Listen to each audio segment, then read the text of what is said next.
Today's tech news moves fast, but understanding it shouldn't be hard. That's why Snarful Solutions Group brings you Connecting the Dots, where we break down what's happening in tech and why it matters to you. Now, let's dive in with your hosts.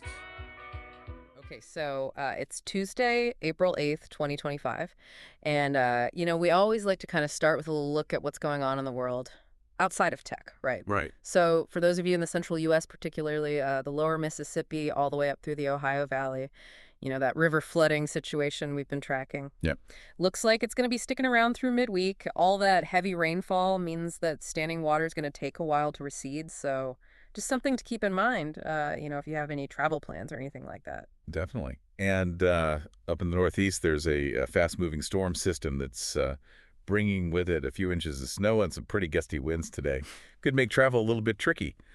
So it'd be a good day to stay put and get informed with us. Yeah, definitely. Speaking of staying informed, let's look at the markets. Okay, what are we seeing today? Well, we're seeing a pretty good jump today. The Dow Jones is up a solid 3.59%, hitting 39330.04. Nice. And the S&P 500 is also doing well, up 3.66% to 5247.77. So Yeah. we had some good upward movement there.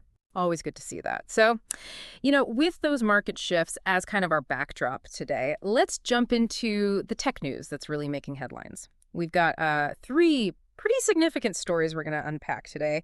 Stories that really show how global events, business strategies, and just pure innovation are all kind of, intersecting. Yeah.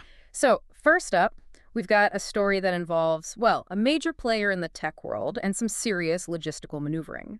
Apple is reportedly taking to the skies, flying plane loads of iPhones and other products from India and China directly into the U.S. Yeah, and what's so interesting about this is the reason behind it.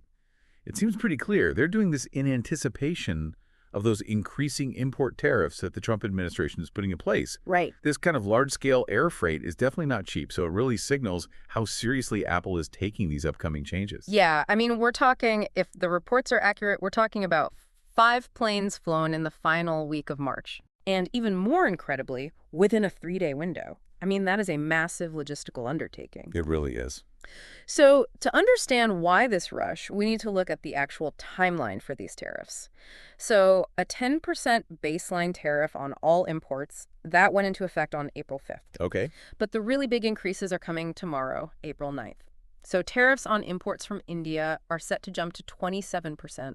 And the ones on imports from China, those are slated to go all the way up to 54%.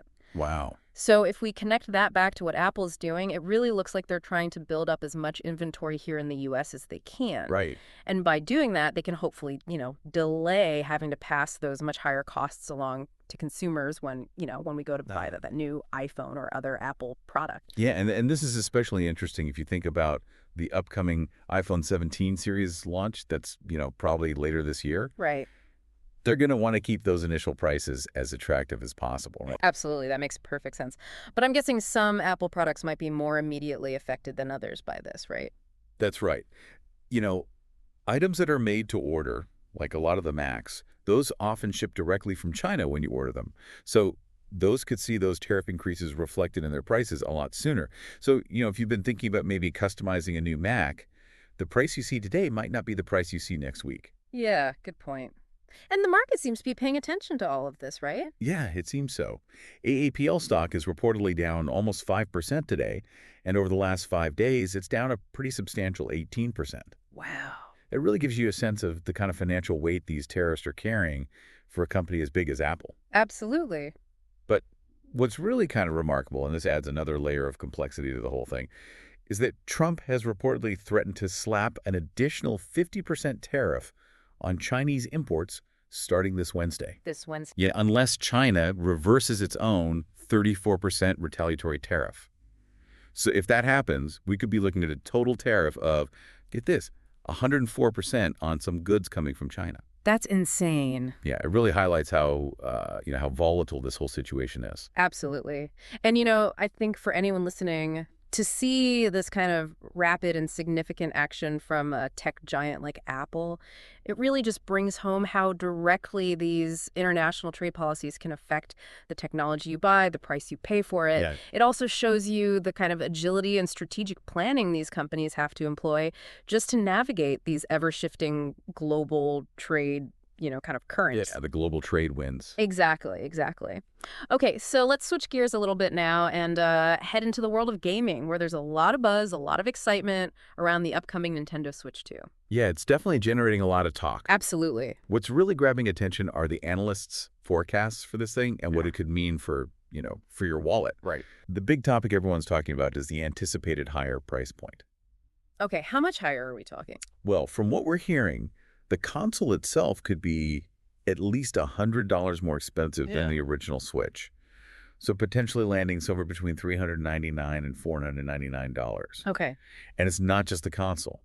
The games are also expected to see a price bump, possibly going for somewhere between $70 and $80. So yeah, that extra cost, it could mean having to choose between a new game and, maybe an essential accessory or something. Yeah, that is a pretty significant jump in price. What's driving that increase? Well, there are a few factors that seem to be at play. The cost of components is a big one. The system on a chip, or SoC as it's called, that's essentially the brains of the console. Okay. That's reportedly costing Nintendo a lot more to produce for this new Switch, somewhere between $130 and $150 compared to the original Switch's chip, which was around $80. And then, of course, you have those U.S. tariffs that we were just talking about, which are going to add to the overall manufacturing costs. Right. And then finally, you have to consider Nintendo's business model. They traditionally rely on making money from both the console sales and the software sales. So they don't typically do what's called loss-leading pricing, which is where a company sells the console itself at a loss, hoping to make up for it through the game sales.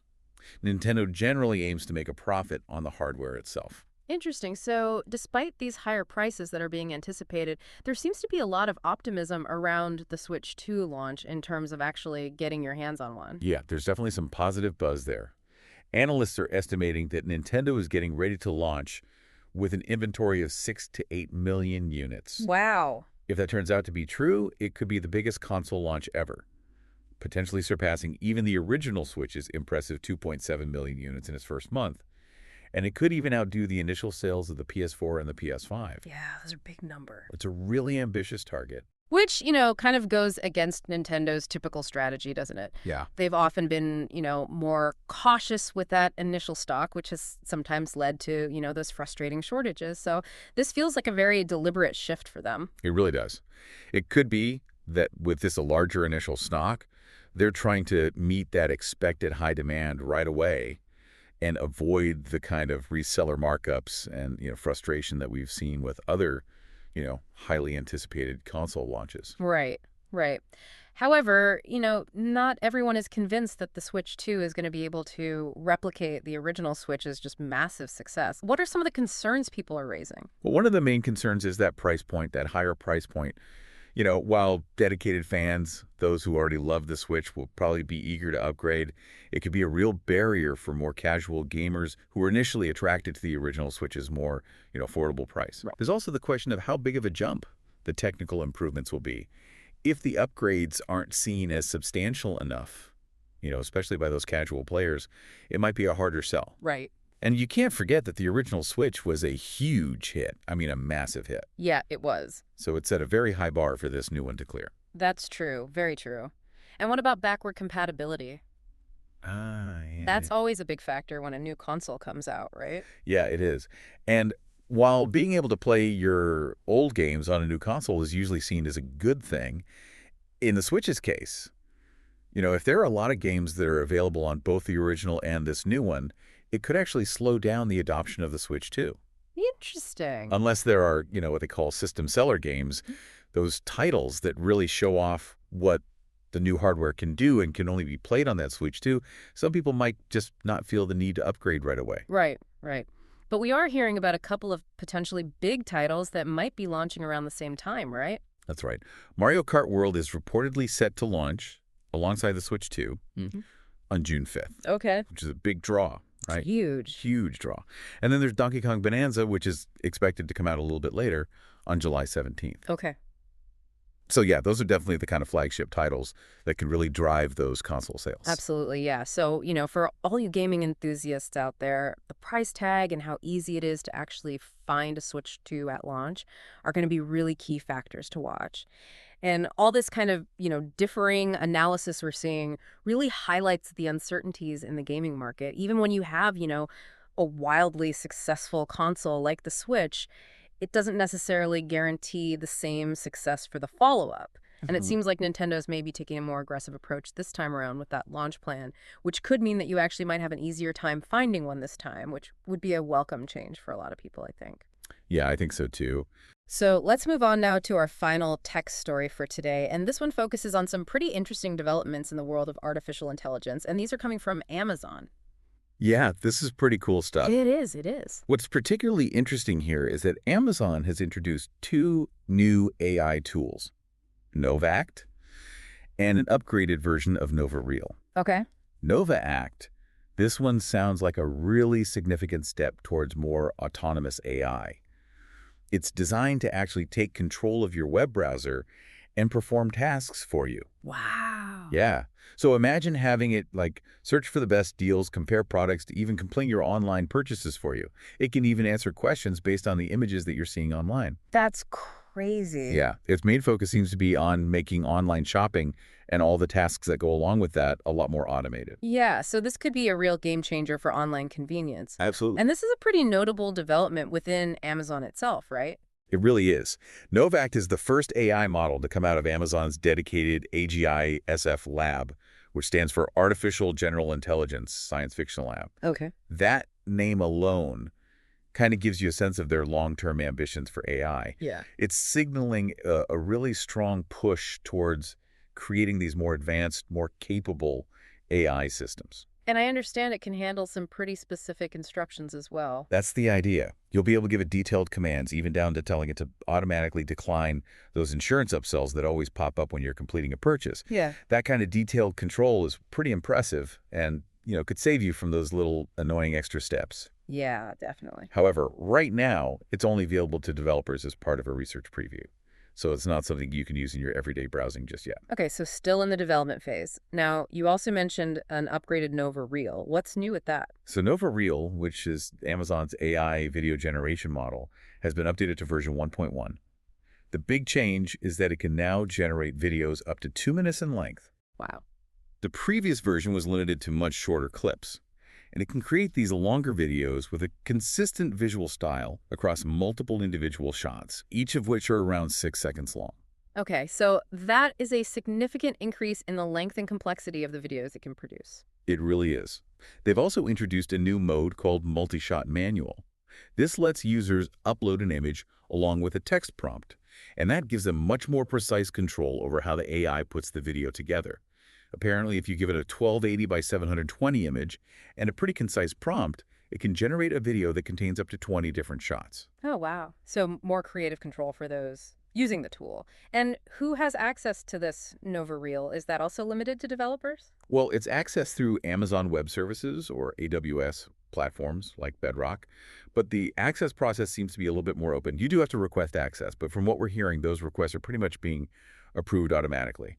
So while it's not universally available without any steps, it is more readily accessible to those who are already working within that AWS ecosystem. Got it.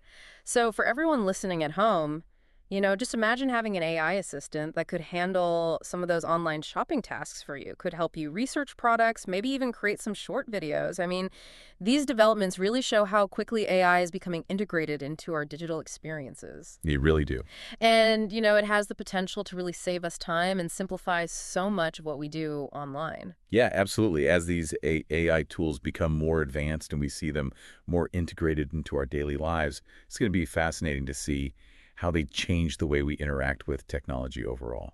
Absolutely. Well, there you have it. We covered a lot today. Three of the key tech stories that are making waves right now. We talked about Apple's pretty proactive moves in response to those potential tariffs, all the anticipation and different perspectives around that upcoming Nintendo Switch 2, and then Amazon's latest AI advancements with Nova Act and that upgraded Nova Reel. It's amazing to see how all these seemingly separate events are all kind of interconnected and shaping the technology that we're using every day. Yeah, it really is. From the impact of global trade on the cost of your next phone to the potential price tag of your next gaming console, and then the emergence of AI that could actually, take over some of those online shopping tasks for you.